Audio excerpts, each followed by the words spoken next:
오늘은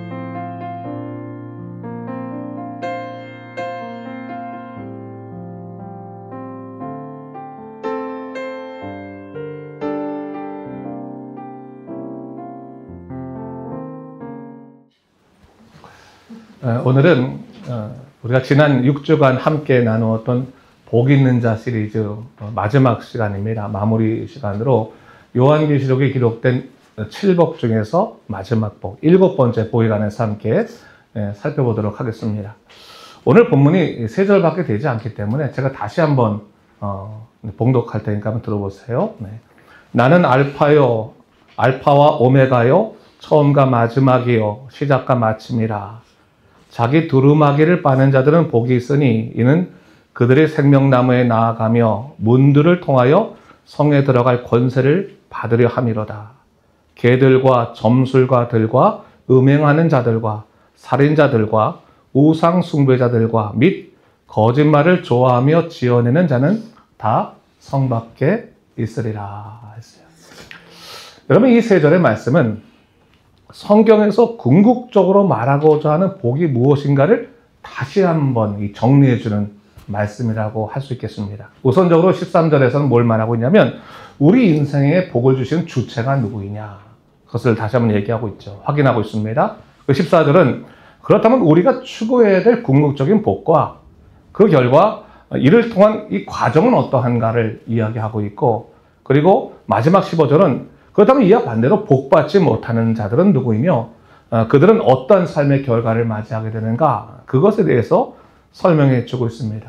한 절씩 간단하게 표현되어 있지만 참 정리가 잘 되어 있는 말씀이다 라고 할 수 있겠어요. 사실 우리는 매사에 복을 바라지만 정작 그 복을 주시는 주체에 관해서는 무관심할 때가 많습니다. 그래서 복잡한 일이나 힘겨운 일이 발생하게 되면 참 고단해지죠. 그렇죠? 그러나 그 문제가 해결되고 나면 야, 하나님이 날 도우셨구나 하고 감사하기도 되고 또 하나님도 바라보기도 하지만 정작 정말로 내가 감당하기 힘든 일이 발생하기 시작하면 하나님 생각할 여유도 없을 때가 있어요. 기도할 여유도 없고 마음도 없고 마음새 절망에 빠질 때가 있습니다. 그러다 보니까 상황이 좋을 때는 하나님이 함께 하시는 것 같아요. 근데 상황이 안 되면, 상황이 좋지 않으면 하나님이 나와 함께 하지 않는 것 같아요. 그러니까 신앙생활 하다 보면 어느 날은 하나님이 나와 함께 하시고 어느 날은 하나님이 나와 함께 하지 않으시고 하나님의 임재와 부재를 그냥 번갈아가면서 느낄 때가 있다고 하는 것이죠. 근데 오늘 본문에서 우리에게 무엇을 얘기하고 있습니까? 하나님은 알파요 오메가, 처음과 시작이요 시작과 마침이다 라고 이야기하고 있어요. 이 말이 뭡니까? 하나님께서 처음 시작하신다면 언제까지 함께 계신다는 거예요? 마지막 때까지 함께 계신다는 거예요. 우리의 기분과 상관없이, 우리의 상황과 상관없이 처음 모든 것 시작하신 하나님은 마지막까지 함께 하시고 우리의 삶을 책임지시는 참 주인이시다라고 하는 것을 다시 한번 얘기해 보고 있죠. 그래서 여러분, 성경은 애초부터 우리 인생이 내 것이라고 말하지 않아요. 하나님이 만드셔서 내게 빌려주신 것이죠. 사용하라고. 그렇죠? 소유권은 안 주시고 뭘 주셨어요? 사용권만 주셨단 말이죠. 그러다가 뭔가 잘 안 되고 망가지면 누구한테 찾아오라고 하셨던 거예요? 나에게 찾아와라. 나에게. 그럼 내가 고쳐주겠다. 내가 만져주겠다라고 이야기하시는 거죠. 그게 처음과 마지막, 알파요 오메가라고 하는 말에 들어있는 거예요. 하나님께서 우리의 관계성 속에서 지키시겠다라고 이야기하시는 것이죠. 그렇다면 여러분, 하나님께서 내 삶의 시작에도 함께 계셨고 내 삶의 끝에도 함께 하십니다. 할렐루야. 아멘. 그걸 믿을 수 있어야 돼요. 내가 처음 시작할 때도, 내가 태어날 때부터 함께 하신 하나님께서는 내가 이 땅에서 마지막 삶을 누릴 때까지 함께 하시더라 라고 하는 것을 얘기하고 있는 것이죠. 그런 의미에서 본다면 하나님이 끝이라고 말하기 전까지는 뭐예요? 끝이 아닌 거예요. 그러니까 우리는 상황이 어려우면 자꾸 내가 스스로 먼저 끝을 선포하기 원하는 거예요. 다 끝났어. 이제 더 이상 신경 쓰기도 싫고 더 이상 말려들기도 싫고 내가 끝하지만 하나님이 끝났다고 했을 때 끝이 나는 것이다 라고 하는 거랑 보니까 우리가 뭐예요? 쉽사리 인생을 단정지어서는 안 되겠다라고 하는 것이죠. 그러니까 오늘 본문 14절에서는 그 이어서 그렇다면 하나님과 관계성 속에서 주어지는 복이 뭐냐? 하나님께서 나의 시작이요 나의 끝이라고 나와 함께 하시는 분이라고 한다면 그 관계성 속에서 어떠한 복을 주시길 원하냐. 궁극적으로 어떠한 복을 통해서 살아가길 원하시는가? 라고 하는 것을 이야기하고 있다라고 하는 것이죠. 자, 그렇다면 9번 14절에 어떤 자가 복이 있다라고 이야기합니까? 제가 한번 읽어보겠습니다. 자기 두루마기를 빠는 자들은 복이 있으니 이는 그들이 생명나무에 나아가며 문들을 통하여 성에 들어갈 권세를 받으려 함이로다 했어요. 자기 두루마기를 빠는 자들은 복이 있다라고 말하면서 뭐요? 그 복의 결과 두 가지 권세를 받게 된다라고 하는 걸 말하는 거예요. 첫 번째 권세는 뭡니까? 생명나무로 나아가는 권세가 있다. 두 번째 뭡니까? 문들을 통하여 성에 들어갈 권세가 있다라고 하는 것을 얘기하고 있는 거예요.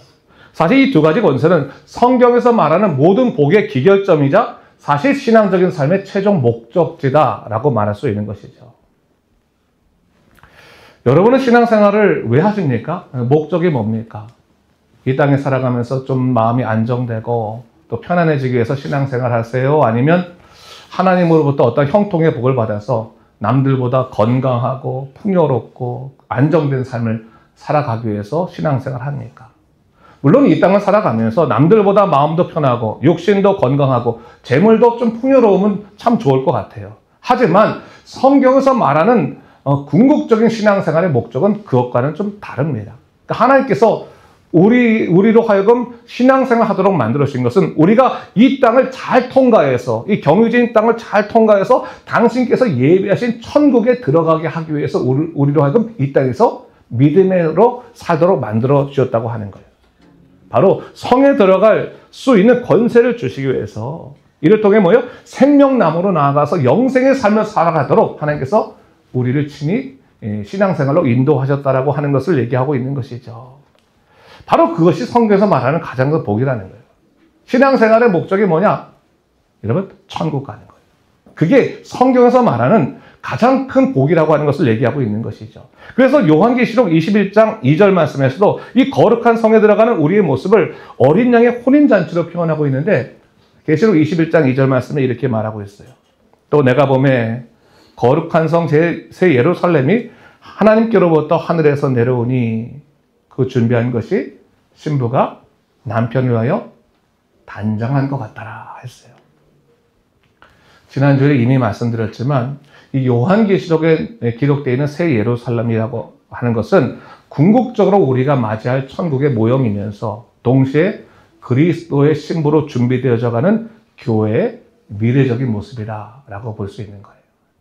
그러니까 이 천국이 우리 교회에 임하고, 그렇죠? 점점 더 천국을 닮아가다가, 그렇죠? 완전한 새 예루살렘의 놀라운 은혜를 경험하게 되면 우리는 하나님 그리스도의 신부가 되어서 영원토록 주님과 동행하는 삶을 살아간다라고 하는 것을 얘기하는 거죠. 그리고 그곳에 가면 뭡니까? 더 이상 눈물도 사망도 애통도 곡하는 것도 아픈 것도 있지 아니하는 온전한 천국을 맞이하게 될 것이다라고 성경은 얘기하고 있는 것입니다. 그렇게 본다면 이러한 영원한 천국의 기쁨은 오히려 이 땅에서 고통이나 어려움, 영적인 도전이나 공격에도 불구하고 이것에 지지 아니하고 주의 능력으로 이겨낼 수 있는 근거가 되더라고 하는 거예요. 힘들 때 내게는 천국이 주어져 있어. 내게는 하나님께서 함께 하신다. 그렇지 않습니까? 그래서 요한계시록 2장 7절 말씀에서도 귀 있는 자들은 성령이 교회들에게 하시는 말씀을 들을지어다. 이기는 그에게는 뭐예요? 내가 하나님의 낙원에 있는 생명나무의 열매를 먹게 하리라. 그렇게 말씀하신 거예요. 여러분, 이 땅을 살아가면서 사실 수많은 영적인 공격과 미혹들, 삶의 고통이나 아픔들 있어요. 이 세상에 죄로 인해서 굴절됐기 때문에요. 내가 앞으로 가려고 해도 자꾸 길을 삐딱해서 갈 수밖에 없는, 내가 사람들에게 이렇게 말해도 사람들이 삐딱하게 들을 수밖에 없는 것이 이 굴절된 세상인 거예요. 이게 이 죄된 세상의 특징 중에 하나인 거예요.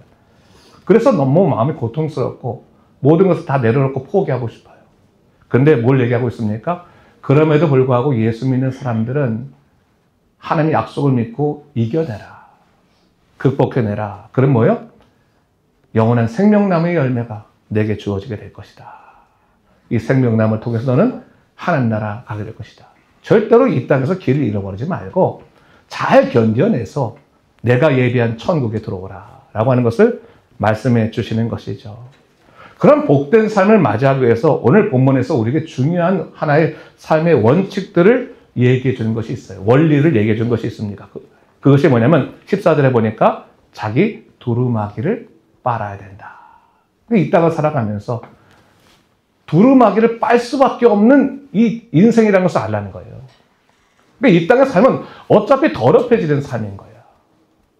길을 잃어버릴 수밖에 없는 삶인 거예요. 그러니까 항상 두루마기를 빨고 정신 똑바로 차리고 그게 우리의 삶일진데 여기서 말하는 두루마기는 단순히 눈에 보이는 겉옷을 의미하는 것이 아니라 세상 속에 살아가는 나의 정체성이나 생각이나 또 육과 혼과 영을 포함한 인격 그 자체라고 하신 거예요. 여러분 우리가 이 땅을 살아가면서 정말 마음이 고단하고 힘들고 참 내가 어떻게 보면 세상에 더러워지는 것 같고 그게 이상한 일이 아니라는 거예요. 원래 이 땅은 살아가면서 마음이 지저분해지고 고단해지고 고통스러워지고 몸도 더러워지고 이게 원래 이 땅의 일일진데 우리가 길을 잃지 않고 하나님 나라 가기 위해서 뭡니까? 그럴 때마다 뭐요? 두루마기를 잘 빨아내는 삶을 살아야 된다. 세탁 잘해라 라고 하는 것을 얘기하고 있는 것이죠. 여러분 생각해 보세요. 어디를 갈 때 그 사람의 입은 옷을 보면 그 사람의 뭐 정신 상태나 마음을 알 수 있잖아요. 그렇죠? 맨날 옷이 지저분하고 냄새나는 사람들 같은 경우에는 뭡니까? 생각도 좀 지저분하고 삶이 좀 이렇게 바르지 못하구나 라는 생각을 할 수가 있는 거죠. 그렇죠? 그리고 또 깨끗한 사람들이면 집에 돌아와서 옷부터 빨잖아요. 아유, 옷 빨아야겠다. 그렇죠? 더러우면 옷 빠는 게 너무나 당연한 것 아니겠습니까? 영적인 차원도 사실 마찬가지입니다. 신앙적인 사람들은요, 영적으로 자기를 돌아볼 수 있는 사람들입니다. 그러니까 자기를 반추하는 거예요. 내가 지저분해졌나? 내가 문제가 없나? 그것의 기준이 뭐예요? 거울과 같은 기능을 하는 것이 말씀이다, 말씀. 주의 말씀을 통해서 나를 돌아보는 거예요. 내가 제대로 살고 있는지, 내가 얼마나 더럽혀져 있는지 한번 돌아볼 수 있는 것이죠. 근데 오늘 본문에 보니까 그를 빨다, 자기 두루마기를 빤다라고 얘기하고 있는데 참으로 흥미롭게도 본문 14절은요, 또 다른 사본이 존재해요. 그러니까 성경이 똑같이 가다가 다른 사본들이 존재하는 사본의 14절 말씀만 다른 구절이 적혀 있는 거예요. 그러니까 오늘 본문 우리가 갖고 있는 성경에서는 주로 어떤 걸 말합니까? 자기 두루마리를 빠는 자는 복이 있다라고 말하는데 어떤 사본에는 그의 계명을 지킨 자는 복이 있다. 그렇게 써 있는 거예요. 그러니까 그러다 보니까 신학자들끼리 어떠한 사본이 어떠한 것이 진짜 맞는 말씀이냐라고 하는 논쟁도 있었는데 사실 가만히 읽다 보면 이 두 말씀이 다 뭐예요? 서로 보충해주는 역할을 한단 말이죠. 보완해주는. 그러니까 계명의 말씀을 통해서 자기를 돌아볼 수 있는 사람들이 뭐예요? 자기의 두루마리를 빨아낼 수 있는 사람이다. 라고 하는 것을 우리가 생각해 볼 수 있다고 하는 겁니다. 사실 그렇잖아요, 여러분. 이 땅을 살아가면서 정말 내 생각이나 감정, 내 영혼이 더러워지는 경험을 할 때가 있는 거예요. 그렇잖아요. 정말 진짜 더러운 곳에 들어갔다 오면 빨리 목욕해야지. 옷 빨아야지. 그렇죠? 어떤 사람들한테 얘기 시큼 듣고 나면 이런 경우 있잖아요. 나 귀 좀 씻어버리고 싶다고 막. 그렇지 않습니까? 그런 경우도 있잖아요. 그러니까 우리 그런 경험 할 수 있단 말이죠. 그러니까 그런데 여러분, 사람이란 존재가 완벽하지 않기 때문에 우리가 빨아내고 싶어도 이 두루마기라고 하는 것은 육신의 옷처럼, 이 영적인 두루마기는 육신의 옷처럼 쉽게 빨아지지가 않더라고 하는 겁니다. 그러니까 내 노력이나 어떠한 종교적인 열심으로 내가 입은 두루마기가 결코 깨끗해질 수 없어요. 내가 명상을 많이 한다고 해서, 내가 운동을 열심히 한다고 해서 이 두루마기가 깨끗해지는 것이 아니라고 하는 거예요. 왜 그렇습니까? 우리가 하는 모든 의로운 일들은 사실은 죄의 문제를 해결한 것과 상관이 없어요. 윤리적으로 살 수는 있지. 마음 편안히 살 수 있죠. 이사야서 64장 6절 말씀에 이런 말씀이 있습니다. 무릇 우리는 다 부정한 자 같아서 우리의 의는 다 더러운 옷 같으며. 여러분, 우리는 우리의 의로운 행위를 통해서 죄의 얼룩으로 더러워진 우리 두루마기를 빨 수 없습니다. 그렇다면 여러분, 이 두루마기를 빨 수 있는 방법은 뭐냐? 제일 첫 번째 전제가 뭐냐면 내가 내 스스로 나의 두루마기, 나의 인생의 모습들, 이것을 내 힘으로 해결할 수 없다. 빨아낼 수 없다. 깨끗하게 할 수 없다라고 하는 것을 인정하는 것부터 시작합니다. 나는 너무 지저분하고, 난 너무나 망가져 있고, 나는 너무나 연약하고, 나는 복잡하고, 나는 나약하고. 여러분, 사람들이 왜 자꾸 괴로워하는지 아세요? 자기가 문제를 해결하고 싶었는데 해결하지 못하니까 괴로운 거잖아요. 그렇죠? 어차피 우리는 해결할 수 없어요. 뭐 사람을 용서한다고요? 여러분, 우리 힘으로 용서할 수 없어. 잘 안 돼요. 그것 때문에 맨날 괴롭잖아요. 그래서 다윗도요, 시편 51편 1절에서 3절에서 이렇게 고백했어요. 하나님이여, 주의 인자를 따라 내게 은혜를 베푸시며 주의 많은 긍휼을 따라 내 죄악을 지워주소서. 내 죄악을 맑게 씻으며 나의 죄를 깨끗하게 제하소서. 물은 나는 내 죄가를 아오니 내 죄가 항상 내 앞에 있나이다. 다윗은요, 매 순간 이 죄 문제 해결하고 싶었던 거예요. 자기가 얼마나 참 나쁜 생각도 하고 있고 완전하지 못하고 항상 그러니까 항상 죄가 내 앞에 있는 거예요. 내 앞에 있는 거예요. 근데 여러분, 어디서부터 놀라운 이 회복의 역사가 시작되는가요? 그것을 내가 어떻게 할 수 없다라고 하는 것을 인정하는 데부터 출발한단 말이죠. 그러니까 진정인 회개라고 하는 것은 다른 게 아니라 나의 숨겨진 교만이나 마음속의 음란함이나 이기적인 욕망이나 위선들, 내가 어떻게 할 수 없음을 인정하고 고백하며 주님 앞에 무릎 꿇는 데서 출발하는 거예요. 주님, 나는 내 자신을 깨끗하게 할 수 없습니다. 주님만이 나를 깨끗하게 하실 수 있습니다. 나는 아무것도 할 수 없습니다. 그래서 고백하는 데부터 출발한다고 하는 것이죠. 그러고 나면 뭐예요? 아, 우리를 깨끗하게 할 수 있는 것은 내 육신의 물이 아니라 뭐예요? 예수 그리스도의 피임을 우리가 알게 되는 거예요. 요한계시록 7장 14절에 이런 말씀이 있습니다. 한번 같이 한번 읽어보겠습니다. 시작. 내가 말하기를 내 주여 당신이 아시나이다 하니 그가 나에게 이르되 이는 큰 환난에서 나온 자들인데 어린 양의 피로 회 그 옷을 씻어 희게 하였느니라. 아멘. 우리의 옷을 깨끗하게 세탁하시는 방법은 뭐예요? 예수 그리스도의 피밖에 없습니다.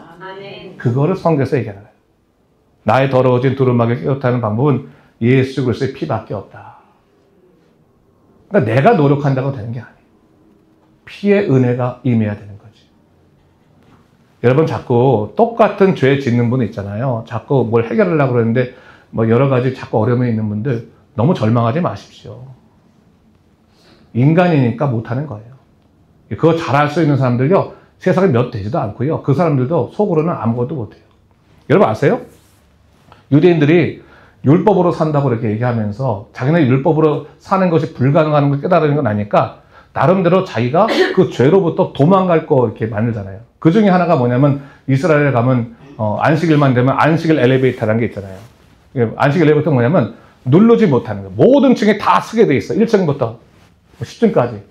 그래갖고 뭐예요? 누르는 것도 일이라고 생각하니까 계명 범하지 않는다고 그런 식으로 만들어 놓고 자기는 죄로부터 벗어나겠다 하는데 사실 그 사람들 집에 들어가면 문 잠궈 놓고 죄 짓습니다. 그게 실제로 많아요. 인간은 스스로의 힘으로 죄로부터 벗어날 수 없어요. 오직 우리의 죄를 해결할 수 있는 분은 뭐예요? 예수 그리스도의 피밖에 없다. 보혈밖에 없다라고 하는 것을 다시 한번 얘기하고 있는 것이죠. 그런 의미에서 본다면 여러분, 회개를 너무 가볍게 여겨서는 안 되는 것도 있어요. 뭡니까? 어떤 사람들은요, 회개 가볍게 여기니까 그래, 나 잘못했어요 라고 하고 이제 해결됐어 라고 하는데 그게 아니라 진짜 회개는 뭐예요? 자기가 무익함을 인정하고 괴로워하는 데부터 출발하는 거예요. 하나님, 제가 할 수 없어요. 오직 주의 은혜가 필요합니다. 주님 좀 만져주세요. 그런 자기 자신에 대한 실망 없이 진정한 회개는 일어나지 않아요. 철저히 내가 할 수 없다는 걸 느끼는 거예요. 주님, 저는 사람을 용서할 수 없어요. 주님, 저는 이것을 문제 해결할 수 없어요. 저는 아무것도 내가 할 수 있는 것이 없어요. 어떻게 보면 그것을 슬퍼하고 괴로워하고 고통스러워하고 할 때 거기서부터 뭐예요? 예수의 피가 절실해지는 거예요. 말로만 주님 저 용서해 주세요 라고 한다고 회개가 아니라 예수의 피 아니고는 전 깨끗해질 수 없습니다. 저는 아무것도 아닙니다 라고 하는 것을 고백하는 것부터 시작하죠. 제가 참 좋아하는 찬양이 있는데 이 최덕신 씨라고 하는 찬양 사역자가 쓴 이제 내가 내 안에 착한 일을 시작했노라는 노래가 있어요. 좀 이따 제가 부를 텐데 같이 제가 그 가사가 처음 이제 제가 대학교 때 그 가사를 딱 들었을 때 너무 와닿는 거예요. 그 당시에 내가 어쩐 일인지 기억도 안 나. 이 죄 많은 인간들은 기억이 안 나는 게 항상 문제인데 항상 어떤 것 너무나 고통스러워서 힘들 때 이 노래가 흘러오는데 내 마음에 굉장히 큰 위로를 받았어요. 그 노래가 가사가 이렇습니다. 실수하여 힘을 잃고 피곤하여 지칠 때, 자신에게 실망하여 고개가 떨궈질 때, 반복되는 잘못에 기운을 잃고 말 때, 더 이상 기도마저 드릴 자신이 없을 때, 하나님 왜 나를 이렇게 연약한 존재로 지으셔서 나를 낭만케 하시나요? 그 고백 끝난 다음에 성경 말씀 빌립보서 1장 6절 말씀 나오는 거예요. 내가 내 안에 착한 일을 시작했노라. 또한 내가 이루리라. 너희 영혼 낭망치 말고 나를 바라라. 너를 아름답게 하리라. 제가 그 가사가 얼마나 위로가 되는지 몰라요. 나는 할 수 없어. 그러나 나를 붙잡으신 주님을 할 수 있습니다. 나를 사랑하신 주님을 할 수 있다. 그래서 여러분, 우리 이기는 자는 내 의로 이기는 게 아니에요. 내 인내력을 통해서, 내 능력을 통해 이기는 게 아니라 뭐예요? 나는 못하지만 나를 붙잡고 계신 우리 예수님을 하실 수 있다는 것을 주님 의지하며 승리하는 것입니다. 그 십자가를 통해 이긴다는 것이 바로 그런 것인 거예요. 그래서 여러분, 정말로 괴롭고 힘들면 그냥 주님 앞에 무릎 꿇어야 돼요. 주님, 전 할 수 없습니다. 주님, 예수 앞에 나옵니다. 주님, 저를 붙잡아 주십시오. 그걸 주님이 바라시는 거예요. 나오면 잘 나왔다. 내가 너를 사랑한다. 영적인 사귐이 시작되는 거예요. 빛으로 나왔을 때 진정한 사귐이 일어나게 되는 거죠. 그리고 뭐예요? 죄사함의 은혜가 임하게 된다라고 하는 겁니다. 그게 바로 요한일서 1장 7절 말씀에 그대로 이렇게 표현하고 있는 거예요. 그가 빛 가운데 계신 것 같이 우리도 빛 가운데 행하면 우리가 서로 사귐이 있고 그 아들 예수의 피가 우리를 모든 죄에서 깨끗하게 하실 것이요. 그 9절 말씀에 이렇게 이어집니다. 만일 우리가 우리 죄를 자백하면 그는 미쁘시고 의로우사 우리 죄를 사하시며 우리를 모든 불의에서 깨끗하게 하실 것이요. 아멘. 바로 그것을 얘기하고 있는 것이죠. 이게 바로 두루마기를 빠는 유일한 방법이자 비밀이라는 거예요. 예수의 보혈. 그 보혈만이 나를 깨끗하게 하실 수 있다. 주님께 나오는 거죠. 여러분, 우리가 우리 스스로 낭만케 되었을 때 그냥 주님 앞에 나와서 무릎 꿇는 거예요. 털썩 무릎 꿇고 주님, 전 할 수 없음을 고백합니다. 그러나 내 인생의 주인이 예수님이심으로, 하나님이심으로 주님께 맡겨드립니다. 나의 모든 심령에 있는 이 사악한 마음들이나 미워하는 마음들이나 망가진 마음이나 고장난 이 인생을 주께서 만져주십시오. 할 때, 그때 우리는 내 안에서 착한 일을 시작하시는 놀라운 주님의 은혜를 경험하게 되는 거예요. 하나하나 고치시는 거죠. 하나하나 고치시는 거죠. 바로 그렇게 자기 두루마리를 빠는 것. 주님의 이름을 부르며 주님께 무릎 꿇는 것서부터 인생이 출발하는 것인데, 그렇다면 그것을 감당치 못하는 자가 있을 거 아니에요. 그렇죠? 그거를 보면 15절 말씀이 이렇게 표현하고 있는 거예요. 그 복된 성에 들어가지 못하고 영원히 성 밖에 머물 자가 있는데, 제가 한번 읽어보겠습니다.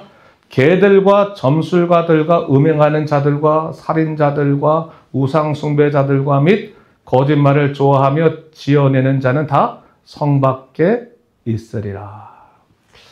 여러분, 이 말씀을 우리랑 상관없는 얘기라고 보면 안 되고요. 이 말씀의 의미를 좀 정확하게 좀 볼 필요가 있는 거죠.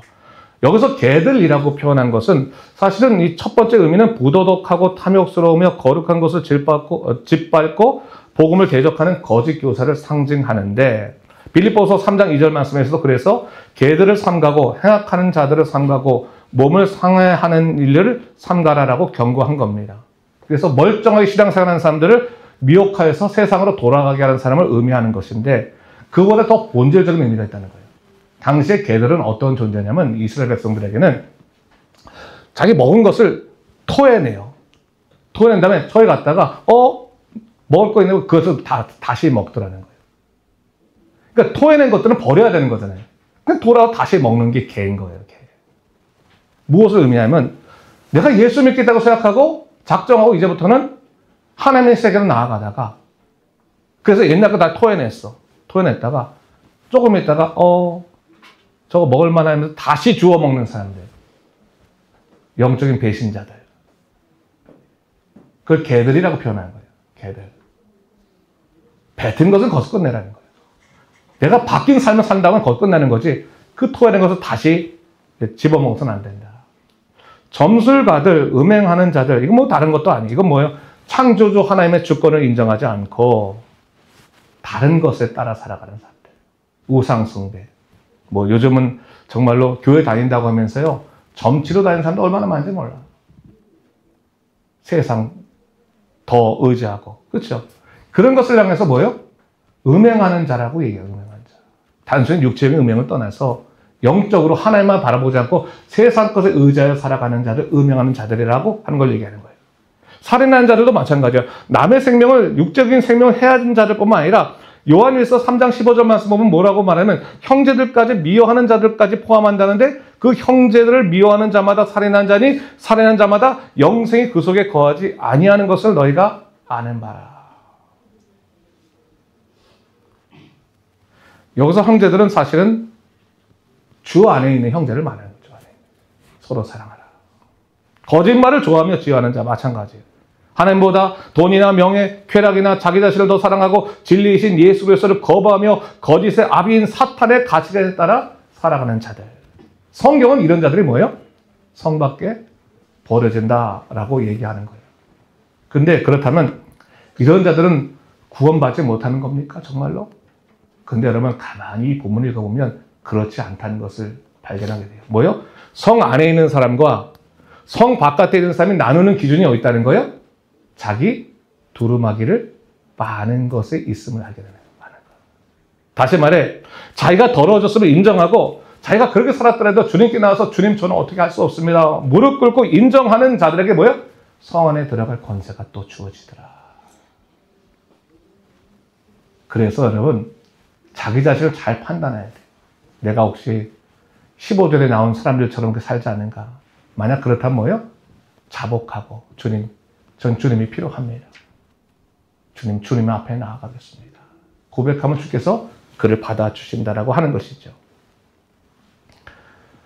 우리가 요한계시록의 칠복을 묵상하면서 다른 것이 아니라 결국 이 성경의 요한계 22장이면 성경 맨 마지막 장이죠. 이 마지막 장 22장에 하나님께서 바라시는 마음은 뭐냐면 너희가 그 땅의 모든 삶을 극복해내고 천국으로 와야 된다.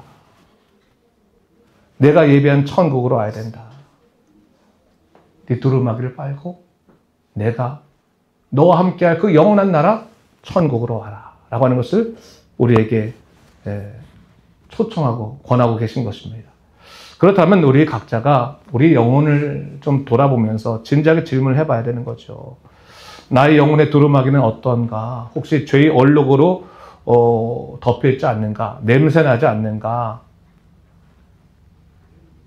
다시 한번 생각해보고 어쩔 수 없어. 지저분해지는 거 어쩔 수 없는 거야. 그러지 말고 빨아야 되는 거예요. 빨아야 되는 거예요. 그리고 나는 마지막으로 주님 앞에 설 그날을 기억하면서 기대하면서 지금 나는 주의 보혈 앞에서 나의 영혼을 씻고 있는 사람인가? 십자가의 은혜를 붙들고 있는 사람인가? 여러분 베드로후서 3장 12절 말씀에 하나님 날이 임하기를 바라보고 간절히 사모하라 이게 얘기하고 있어요. 예수 믿는 사람들은 천국을 사모할 수 있어요. 그러니까 우리 가끔 가다 보면 이 미국에서요, 이 코로나 끝난 다음에 그 설문조사를 하나 했어요. 천국을 믿으십니까? 했을 때 상당히 많은 사람들이 천국을 믿지 않았어요. 그냥 신앙생활하는 목적이 이 땅에서 마음 편하게 살아가는 것이라고 그렇게 얘기해서 굉장히 당황했던 적이 있어요. 근데 여러분 우리가 분명히 알아야 돼요. 성경에서 말하고자 하는 신앙생활의 목적은 다른 데 있지 않아요. 이 땅의 모든 것을 이겨내고 그 마지막에 문을 열고 뭐요? 천국으로 나아가는 사람. 거기에 분명한 하나님의 약속이 있는 것이고 마지막까지도 그것이 진짜 복이다라고 하는 것을 말씀해 준다는 것을 기억하시기 바랍니다. 사랑하는 성도 여러분, 힘겹고 어려운 삶이라고 하는 것은 왜 나에게만 있지라고 말할 필요가 없는 것은 누구나 다 힘들기 때문에 그래요. 중요한 것은 뭡니까? 그 힘듦에도 불구하고 주님께 나와서 기도하면 주님, 저는 할 수 없으니 주께서 저를 인도해 달라고 기도하면서 주께서 예비하신 그 천국을 바라보면서 오늘을 승리하는 우리 모두가 되시기를 주님의 이름으로 축원합니다.